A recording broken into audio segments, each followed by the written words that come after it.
podcast de Jocelyn No. Bonjour et bienvenue dans votre moment de détente et de bien-être. Aujourd'hui, nous allons aborder le sujet de la confiance en soi et plus précisément se poser la question de comment développer la confiance en soi. Alors pour que ça soit un petit peu plus digeste, je vais le faire en plusieurs parties. Ça va être plus facile.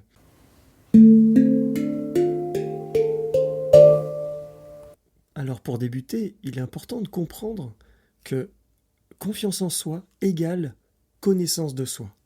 Il est fondamental de se connaître pour développer la confiance en soi. Si je sais exactement qui je suis, c'est-à-dire ce que j'aime, ce que je n'aime pas, ce que je sais faire, ce que je ne sais pas faire, mes limites, eh bien, si je sais exactement qui je suis, je n'ai pas besoin de le prouver, de le montrer. On le voit bien justement en plus en ce moment sur les réseaux sociaux, etc., quand il y a des personnes qui ont besoin vraiment de montrer à la terre entière, c'est le cas de le dire, de prouver qui ils sont, etc. Mais en fait, quand on sait exactement qui l'on est, est-ce qu'on a besoin de le prouver ? Je n'ai pas besoin de le prouver, je n'ai pas besoin de faire en sorte que les autres le sachent, puisque moi je le sais. C'est vraiment une grande différence. Alors, c'est bien gentil tout ça, mais pour apprendre à se connaître, ça c'est pas toujours facile, et ça part véritablement de la base. De la base pour savoir qui je suis dès l'enfance, même j'ai envie de dire dès la naissance. Ça passe justement de l'image de soi.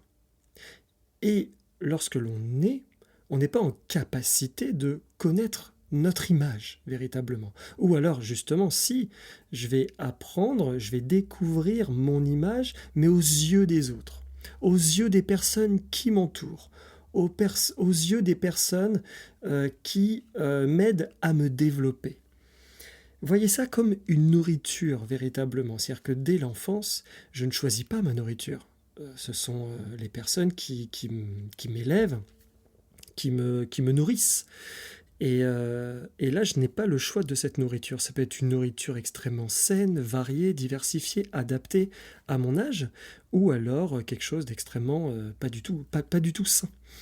Eh bien, la parole, la communication, l'échange, eh bien, c'est aussi une forme de nourriture.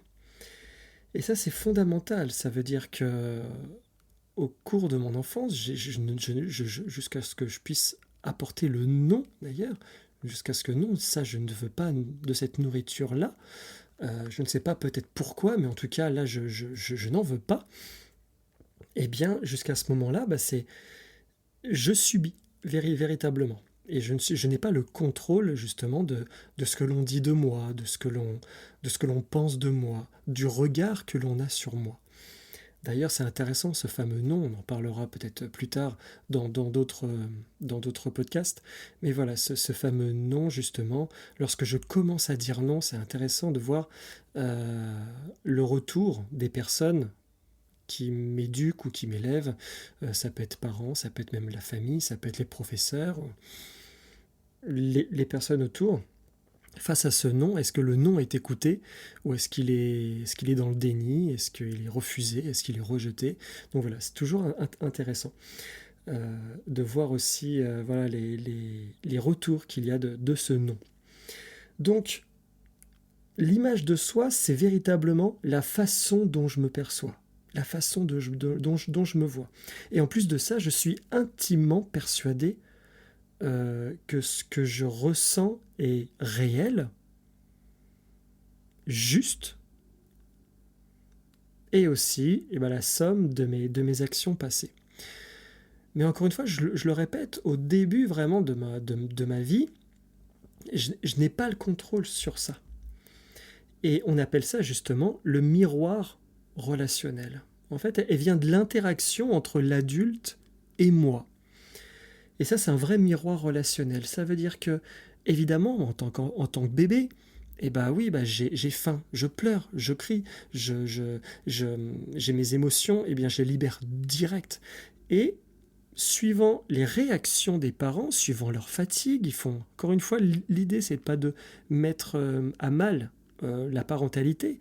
Il est important de comprendre justement, et je vous invite à vous dire, en tout cas par rapport à vos propres parents, qu'ils soient vivants ou non maintenant, euh, chacun fait comme il peut. D'accord? C'est pas quelque chose d'inné, c'est pas quelque chose qui se. En tout cas, quand c'est pas facile pour soi, quand c'est pas dans notre presque ADN, c'est toujours compliqué. Et chacun fait comme il peut avec les outils qu'il a et qu'il essaie de construire. Euh, En tout cas, ce miroir relationnel, forcément, il est déformant.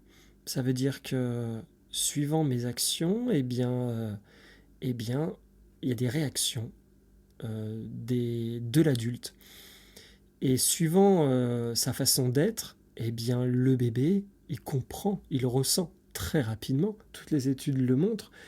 Et en fait, si justement l'adulte râle, est en colère, fuit, se dissocie ou est absent, et on verra plus tard justement aussi dans les relations toxiques de bourreau victime sauveur, et on verra justement que suivant les réactions, et bah, l'image en tout cas que je perçois, les premières images, bah, ce sont les premières images de ces adultes-là. Et en gros, l'enfant dit bah non mais là, mais j'ai l'impression, je te gêne, je pose des problèmes, je ne suis pas quelqu'un de bien. Et du coup, eh bien, la réaction et l'automatisme et l'image que se donne en fait cet enfant, eh bien, c'est pas être quelqu'un de bien, quelqu'un. Puis, encore une fois, si je l'entends, il y a des phrases voilà, qu'on peut entendre régulièrement, eh bien, je viens me figer dans cette image, voilà, de colérique, voire même de stressé. J'entends beaucoup, moi, à mon cabinet, ah, mais je suis quelqu'un de stressé, voilà, depuis tout petit. Est-ce qu'un enfant naît stressé? Je vous pose véritablement la question. Donc ça part des parents, puis après ça peut être plus tard en grandissant, le cercle familial, l'école, le travail, la société en elle-même, la culture. Donc voilà, c'est toujours intéressant de voir ce miroir relationnel.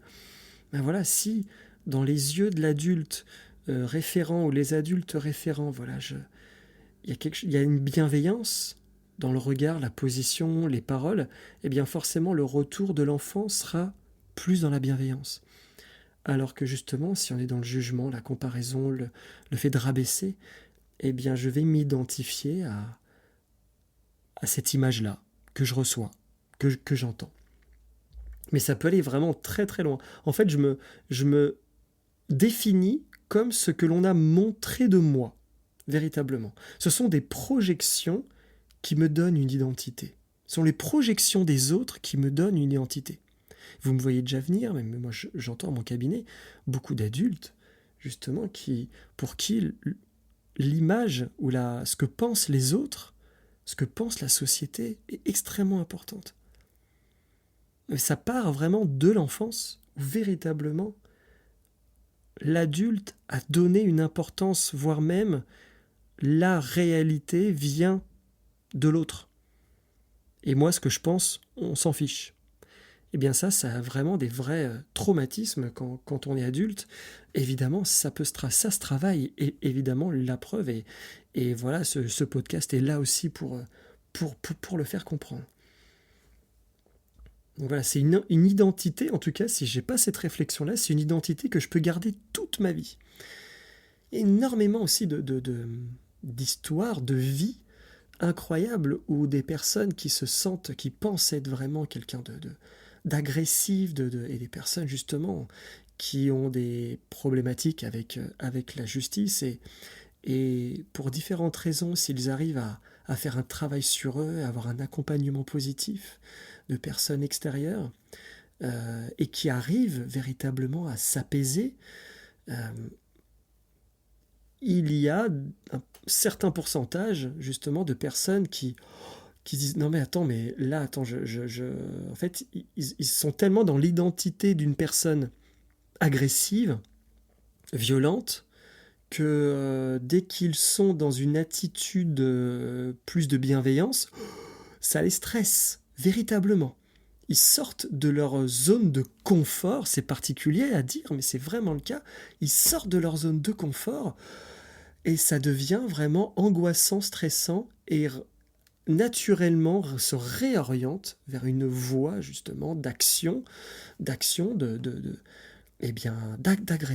et se retrouve avec différentes problématiques, mais en fait dans une zone qu'il contrôle, c'est particulier, mais voilà, qu'il contrôle, dans une zone qu'ils connaissent véritablement. Alors, c'est toujours intéressant de se poser la question de cette fameuse image de soi. Est-ce que vraiment c'est l'image de moi ou l'image des autres?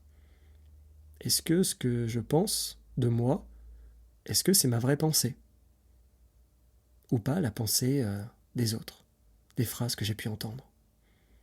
T'es trop grand, trop petit, trop maigre, trop gros, trop roux, trop blond, trop brun, trop foncé, trop clair. Et encore là, je parle de physique, mais il y a énormément d'autres sujets, évidemment. Alors, comment se libérer de cette image, véritablement? Cette image, je rappelle, qui ne m'appartient pas.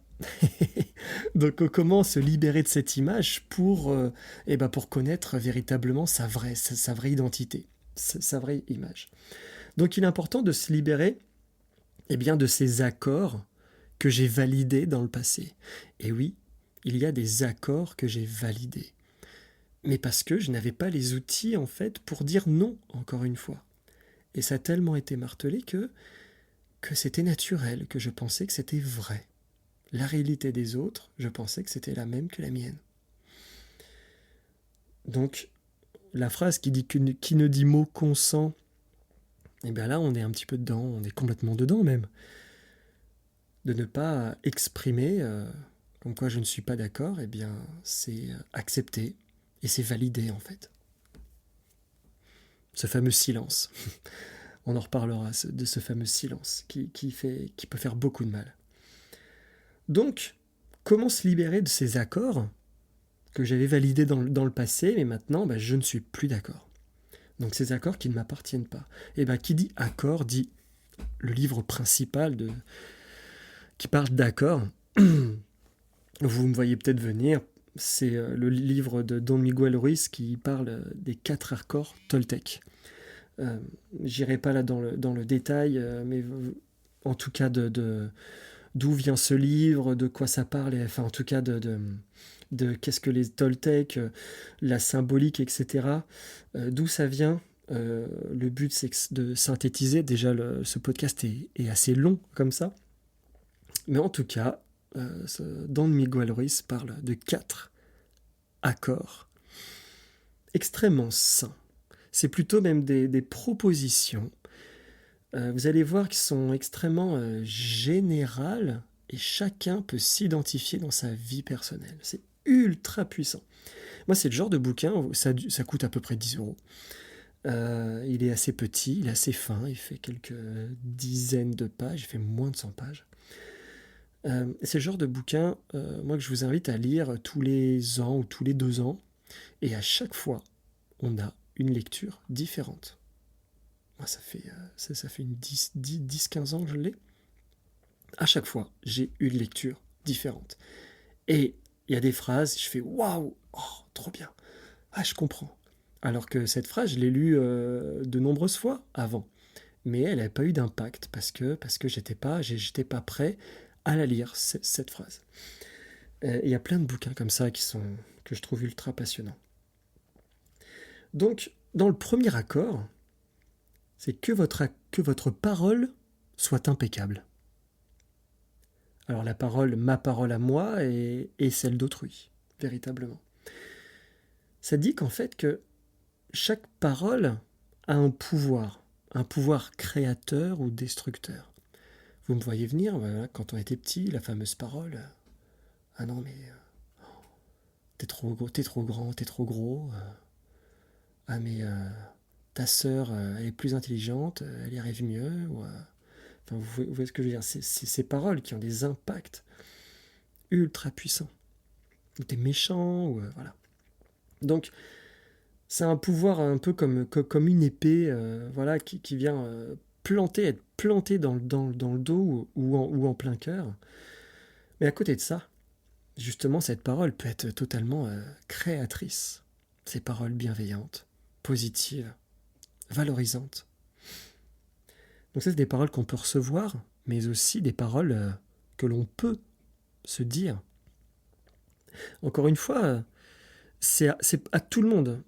Moi, personnellement, ça m'arrive d'avoir des paroles pas forcément bienveillantes, ou de comparaison, ou de jugement de certaines personnes, ou de moi-même.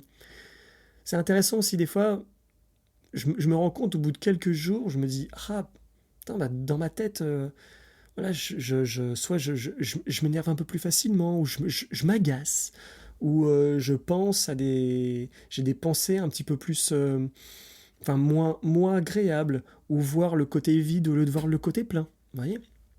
Et ça, c'est intéressant de se rendre compte et de dire, oula, là, je suis dans une. Pourquoi je suis dans cette dynamique-là? Qu'est-ce qui se passe? Est-ce que je suis fatigué? Est-ce que je mange assez? Est-ce que je dors assez? Est-ce qu'il y a quelque chose dans ma tête ou voilà, dans ma vie qui me gêne, me bloque, etc. Et voilà, et qu'est-ce que je pourrais mettre en place? Donc c'est intéressant voilà, de faire barrière avec des paroles venant de l'extérieur, mais aussi c'est intéressant d'analyser nos propres paroles. Encore une fois, sans jugement, juste en observant ce qui est là et qu'est-ce que je peux mettre en place véritablement pour améliorer ça. Donc vraiment, que votre parole soit impeccable. C'est vraiment ce qu'il dit, c'est d'essayer au maximum d'avoir une parole impeccable. Je vous invite à faire un petit jeu. Tout seul ou avec les personnes avec qui vous vivez, mari, femme, enfant, ou si vous êtes étudiant ou lycéen, voilà, vos potes de classe. Dès qu'il y en a un dans le groupe, un ou une qui dit une parole désagréable, eh bien, instantanément, il ou elle, par exemple, même s'il se moque de quelqu'un d'autre qui est dans la classe, la phrase d'après, donc il se rend compte que là, la parole n'a pas été impeccable, la phrase d'après, eh bien, je parle du même sujet, par exemple, de la personne, et je trouve un sujet, un point positif sur cette personne. C'est ultra puissant, vraiment ultra puissant. C'est des habitudes, en fait, à prendre. Donc voilà, la parole aussi, elle peut être libératrice, de pouvoir s'exprimer dans ce qu'on appelle la CNV. La CNV, c'est la communication non violente. Il n'y a rien de plus puissant comme outil, en tout cas, de communication que la communication non violente. La CNV, c'est justement éviter ce que dit Jacques Salomé, la relation klaxon, le le tu qui tue. Tu fais ci, tu fais ça, c'est toi, c'est de ta faute, t'es comme ça, t'es comme ci. Ce qui est intéressant, c'est plus de parler du je. Parce qu'en plus de ça, dès qu'on est dans la relation klaxon, tout de suite, on explose, en fait, et bien souvent, après avoir explosé, on regrette parce qu'on n'a pas dit ce qu'on voulait dire véritablement, parce qu'on a été pris par l'émotion. C'est pas le sujet et l'émotion, alors que en fait, à la base, le sujet, c'était autre chose, justement. Un point précis qui nous a touchés. Mais on n'a pas réussi à l'exprimer correctement. Et en plus de ça, l'autre, vu qu'il est attaqué, il va écouter que 20% de ce qui a été dit, donc la communication n'est pas du tout efficace.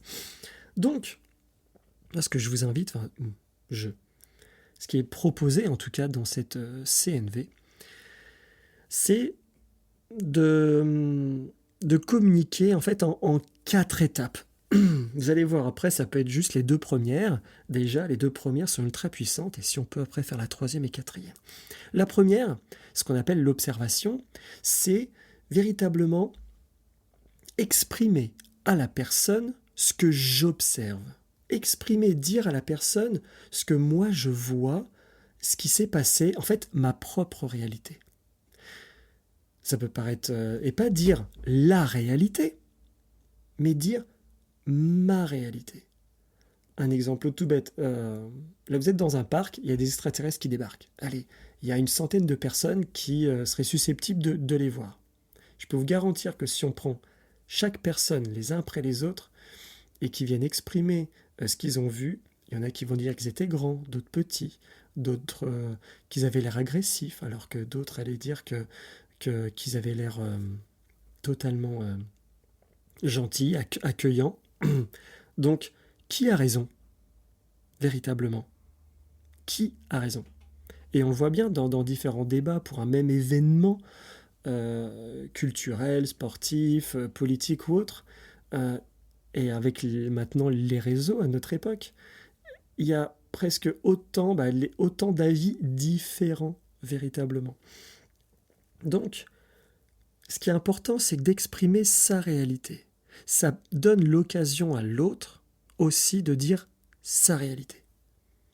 Et si l'autre dit mais non, mais s'il exprime la réalité, c'est intéressant du coup dans la communication non violente. Ben voilà, non, là moi j'exprime ce que moi j'ai vu, ce que moi je pense. Eh bien je t'invite à dire ce que tu penses véritablement. En fait, il n'y a personne qui a raison. Vous voyez ce que je veux dire? Vous voyez, c'est cette histoire d'extraterrestre. Personne n'a véritablement raison. Chacun a sa propre réalité. Donc ça, c'est important vraiment de débuter par ça. Et une fois que j'ai exprimé à l'autre ma réalité, ce que j'ai vu, deuxième étape, ça me permet de dire ce que ça m'a fait, de donner mes émotions. Voilà, ce qui s'est passé là, voilà, ça me rend triste. Ça me rend triste ou ça me met en colère. Et ça permet d'exprimer pourquoi. Voilà. J'observe en un, en deux, j'exprime mes émotions, je dis ce que ça m'a fait. Donc vous voyez, rien que déjà, si on exprime ces deux-là, ça permet à chacun de dire ce qu'il a vu, sa réalité, et de dire ce que ça lui a fait. Et déjà, on trouve les meilleurs mots MOTS au sujet de peut-être ces mots MAUX. Alors en troisième, une fois qu'on a exprimé ça, ça permet plus facilement de donner nos besoins et de dire à l'autre, voilà, par rapport à moi ce que j'ai vu et ce que ça m'a fait, ça me rend triste, et j'aurais besoin là d'être plus écouté, j'aurais besoin d'être compris, ou j'aurais besoin de donner en fait véritablement ses besoins. Et à chaque fois en fait, quand on est dans la colère, quand on justement quand on est dans le tu qui tue, le ta ta ta ta ta ta ta ta, où là on se trompe de sujet parce que là on parle en fait de la sensation qu'on a de notre colère, alors que le sujet véritablement en fait, c'est le besoin. C'est notre besoin qui a été touché, notre besoin qui a été malmené, alors que pour nous ce besoin il est fondamental. C'est notre pilier. Après, justement, ça peut ne pas être le pilier de la personne avec qui je suis en contact, donc elle peut ne pas comprendre que ça, chez moi, c'est ultra important. J'ai envie de vous dire, peu importe en fait qu'ils comprennent ou pas. C'est ça qui peut peut-être vous choquer, mais que l'autre ou pas ait compris, peu importe, vous l'avez exprimé. C'est important de ne pas avoir une attente. Il ne faut pas que votre attente soit sur l'autre. Parce que si votre attente est uniquement sur la réaction de l'autre, vous dépendez de l'autre. Si l'autre met 20 ans à comprendre ce que vous avez dit, c'est-à-dire que vous allez subir pendant 20 ans. Donc au lieu de... Et encore 20 ans, je suis gentil. Donc au lieu d'attendre de l'autre, orientez votre attente sur vous. Et votre attente, c'est peut-être de mieux exprimer ce que vous ressentez, etc. Et là déjà, vous sortirez de cette conversation beaucoup plus apaisée. Donc là, je disais tout à l'heure que la CNV, c'était 4 étapes. Là, on est à 3. Donc l'observation, exprimer ses émotions, donner ses besoins. Et le dernier, c'est ce qu'on appelle les demandes. Donc face à ces besoins, vous voyez, j'ai besoin d'être écouté, j'ai besoin d'être respecté. Et bien en 4, je fais mes demandes. En fait, c'est presque les demandes du Père Noël. Moi, je les appelle les tips. Un petit peu comme, par exemple, vous savez, à la Saint-Valentin, voilà, si, donner des petits, je te conseille, c'est ce cadeau-là, ça me ferait plaisir, ou ça, voilà, ça me fait plaisir. En fait, donner les demandes par rapport à mes besoins, c'est intéressant parce que l'autre, il aurait peut-être envie de vous accompagner, de vous aider, de respecter vos besoins, mais il ne sait pas comment faire. Concrètement, il ne sait pas comment faire. Et ça vous permet de glisser et de faire des propositions à cette personne de comment pouvoir apaiser cette situation et respecter vos besoins. Et ça permet à chacun eh bien, d'exprimer et de voir eh ben, qu'est-ce que je pourrais mettre en place, qu'est-ce que toi tu pourrais mettre en place, qu'est-ce qu'on pourrait mettre en place pour réussir à ce que tout le monde soit respecté et que les besoins de chacun puissent être respectés. Vous voyez, chacun permet d'exprimer sa réalité, d'exprimer ce que ça lui fait, de donner ses besoins et de trouver des solutions pour respecter ses besoins. Vous voyez, ultra puissant, ultra puissant. Si vous ne savez plus, n'hésitez pas à revenir en arrière pour reprendre ces 4 points. Et véritablement, la communication non violente, c'est magique. Non, il n'y a rien de magique, c'est réel, c'est concret, ultra efficace. Dans la relation privée, professionnelle, familiale, sentimentale, relation même à l'extérieur, mais qu'une personne que vous ne connaissez pas, dans la rue, il y a un conflit ou quoi que ce soit. Ultra puissant. Donc ça, c'est que votre parole soit impeccable. C'est le premier des 4 accords Toltec. Deuxième accord, quoi qu'il arrive, n'en faites pas une affaire personnelle. Quoi qu'il arrive, n'en faites pas une affaire personnelle. Ne vous dites pas, ouais, c'est ma faute. Il se passe ça, ça y est, c'est ma faute. D'ailleurs, il y a une différence entre responsabilité et culpabilité. Entre responsabilité et culpabilité. La différence entre les deux, c'est le jugement. Je vous invite à limiter vos jugements. Sur vous, sur les autres, quoi que ce soit. Je sais que c'est à la mode, avec les réseaux, avec ce qu'on peut voir à la télé, beaucoup d'émissions. Chacun explique, chroniqueur, je mets des guillemets, chroniqueur, d'expliquer, voilà. D'ailleurs, souvent, pas ce qu'ils pensent ou leur réalité, mais ils posent ça comme la réalité. Vous voyez que la CNV, elle n'est pas forcément très saine, là, pas très présente. Donc, non, on est responsable, oui. On est responsable de notre vie. La responsabilité, ça n'a rien à voir avec la culpabilité. La responsabilité, véritablement, c'est de prendre conscience que quand je dis quelque chose, il y a des répercussions. D'accord ? Ça crée des actions et des réactions autour de moi ou en moi. Et ça, c'est ultra sain. C'est ultra sain. C'est pour ça que d'ailleurs, quand on est responsable légalement à partir de 18 ans, et le rôle des adultes qui accompagnent les enfants, c'est de comprendre sa responsabilité. C'est de faire comprendre que nos actions ont des conséquences, tout simplement. Donc on est responsable, le but c'est de comprendre nos responsabilités dans la vie, dans notre vie et dans la vie des personnes qui nous entourent. Donc on est responsable, mais on n'est pas coupable. On est responsable de notre vie, mais nous ne sommes pas coupables de vivre. Le nombre de fois que je peux entendre dans mon cabinet de sentir cette culpabilité de vivre, et ça peut... Et encore une fois, c'est seulement du jugement des personnes, des adultes qui nous ont entourés de notre enfance. Le nombre de fois que j'ai pu entendre ah non mais j'étais pas désiré, ou alors je suis arrivé au mauvais moment, mes parents voulaient une fille alors que je suis un garçon, enfin bref. Donc des choses ultra puissantes comme celle-là, mais des choses qui peuvent paraître moins puissantes, des phrases peut-être moins impactantes, douloureuses, mais qui le sont quand même tout autant. Alors, justement, donc dans le quoi qu'il arrive, n'en faites pas une affaire personnelle. L'idée, voilà, c'est de ne pas culpabiliser, d'essayer en tout cas de ne pas culpabiliser et de ne pas mettre le regard des autres au-delà ou plus haut, plus important que notre propre regard. Ayez confiance en votre regard, ayez confiance en votre avis, véritablement.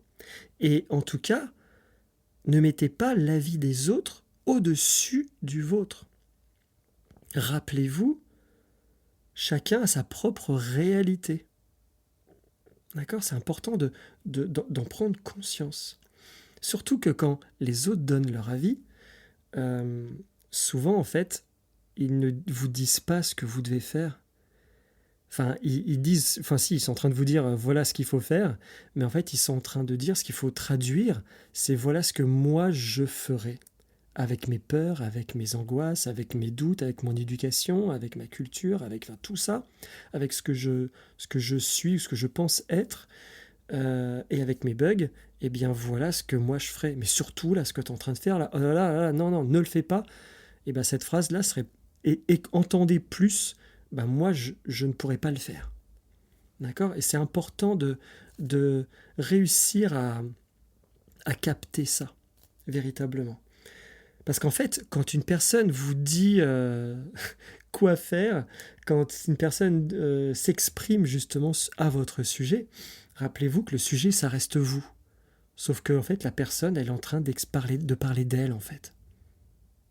Nous ne servons que de projection aux autres. Nous ne servons que de projection aux autres.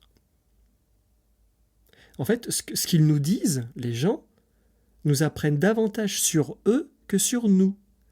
Ils sont en train de parler d'eux. Même si on pense que le sujet c'est nous, en fait, non, ils sont en train de parler d'eux, tout simplement. Vous voyez ? Ça, si j'arrive à comprendre ça, c'est vraiment, ça aide véritablement. L'idée, c'est pas se foutre de tout, c'est pas se foutre de la vie des autres. J'entends, j'écoute, mais je ne garde que l'intérêt que ce que ça n'a tout simplement. Exemple, nous les thérapeutes, à aucun moment on ne dit ce qu'il faut faire. On pose des questions, on accompagne, on aide, non on n'aide pas, on accompagne la personne à comprendre, en tout cas à mettre la lumière et les miroirs sur elle. Et chaque question, eh bien la réponse, la meilleure des réponses sera de toute façon la personne qui va les trouver en fait. Moi, ça arrive des fois que je pose une question à mon client, ma cliente, et des fois je peux anticiper, je pourrais me dire tiens, bah là, il pourrait dire ça, il pourrait dire ça. Et bien souvent, en fait, ils disent totalement autre chose. Et là, ça me revient en me disant mais oui, moi, ce serait ma réponse à moi, où je pourrais, par rapport à mon expérience justement, et à force d'entendre certaines choses, avoir des habitudes. Mais en fait, non, et à chaque fois, je me prends justement cette mini claque agréable en me disant mais chacun est différent, et là la réponse c'est sa réponse à cette personne-là par rapport à son vécu, etc. Vous voyez, donc c'est fondamental de revenir sur les bases. Quoi qu'il arrive, n'en faites pas une affaire personnelle. Je trouve intéressant dans le bouquin celui-ci, enfin le quatrième, les 4 accords Toltec, pardon, pour les enfants, il met la métaphore du bouclier. Je le trouve super intéressant. C'est comme si j'avais un bouclier, donc pour me protéger des avis des autres, vous voyez, des attaques peut-être des autres. Et des fois, mon bouclier, il a des trous. Et quand il a des trous sur des sujets où en fait, des personnes, des fois, quand ils me disent des choses, ça ne me touche pas. Mais il y a des sujets où ça me touche. Parce qu'en fait, j'ai laissé ce trou. Involontairement, d'accord, mais en fait, c'est que inconsciemment, je suis d'accord avec elle. Et cette personne-là va s'engouffrer et va utiliser ce trou-là et va vous attaquer justement sur ce sujet-là. Donc, c'est à vous de réussir à reboucher le trou de ce bouclier et de prendre conscience de ce que dit l'autre n'est pas forcément vrai. En tout cas, de se poser la question véritablement et prendre de la hauteur. Je vois souvent dans les exemples les femmes enceintes, c'est un sujet, là, femmes enceintes, maternité, etc. C'est un sujet ultra puissant. Et à chaque fois, quand une personne voit une femme enceinte, et oh là là, attention à ci, attention à ça, nanana. En fait, elle parle d'elle, de ses propres. Puis en plus, c'est un sujet qui est souvent aussi traumatisant, parce que chaque femme, en tout cas, qui a vécu la grossesse, ou justement, ou peut-être la volonté de grossesse, mais où c'est pas arrivé, où c'est associé aussi à de la douleur, voire même des traumatismes, et donc du coup ça vient bousculer en fait la personne, et des fois il y a des rejets, une femme enceinte qui est heureuse, épanouie, qui est contente d'en parler, et ça peut créer des répercussions, des bouleversements aux personnes autour qui peuvent être méchantes, agressives en fait à ce sujet, qui est en tout cas de ce qui ressort de la femme enceinte, qui est dans cette bienveillance, cette joie, et piou les petits oiseaux, et là qui reçoit des fois un déferlement de haine, et qui peut la trauma. Et c'est important de se rendre compte que non, mais ce poison, le venin entre guillemets, ne vient pas de soi, il vient de la personne en fait qui l'a ressorti. Encore une fois, c'est pas qu'elle est méchante, c'est juste que c'est un sujet qui la bouleverse, et ça serait un sujet qu'elle devrait traiter elle de son côté, mais pas le déverser justement sur les autres. Donc vous voyez, quoi qu'il arrive, n'en faites pas une affaire personnelle. Le troisième accord, c'est ne faites pas de suppositions. Les podcasts de Jocelyn No.